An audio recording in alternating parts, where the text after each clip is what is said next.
UK Parliament to vote on three-parent babies law. The UK Parliament is due to vote Tuesday on a draft law that could make the United Kingdom the first country in the world to allow a pioneering in vitro fertilization technique using DNA from three people.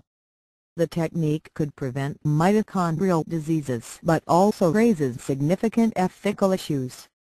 Passage of the law is opposed by Catholic and Anglican church leaders, in part because the process involves the destruction of an embryo. 1 in 6,500 babies in the United Kingdom are thought to develop a serious mitochondrial disorder, which can lead to health issues such as heart and liver disease, respiratory problems, blindness and muscular dystrophy. Problems with mitochondria, the powerhouse cells of the body, are inherited from the mother, so the proposed IVF treatment would mean an affected woman could have a baby without passing on mitochondrial disease.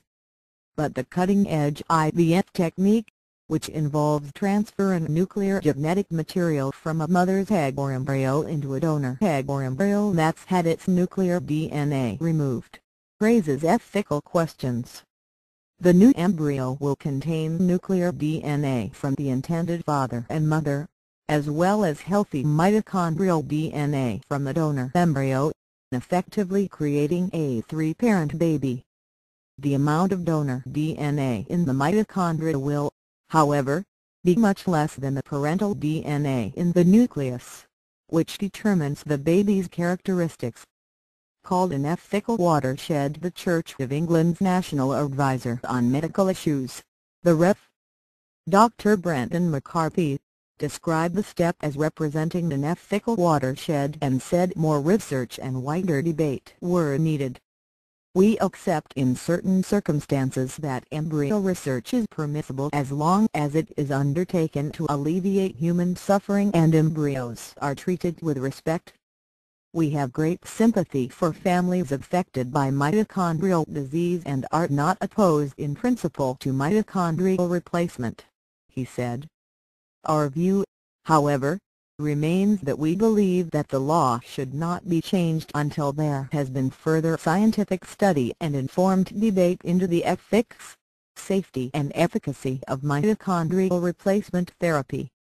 Bishop John Sherrington, in a statement posted online by the Catholic Church in England and Wales, urged lawmakers not to rush into taking such a serious step. It seems extraordinary that a license should be sought for a radical new technique affecting future generations without first conducting a clinical trial, he said. There are also serious ethical objections to this procedure, which involves the destruction of human embryos as part of the process.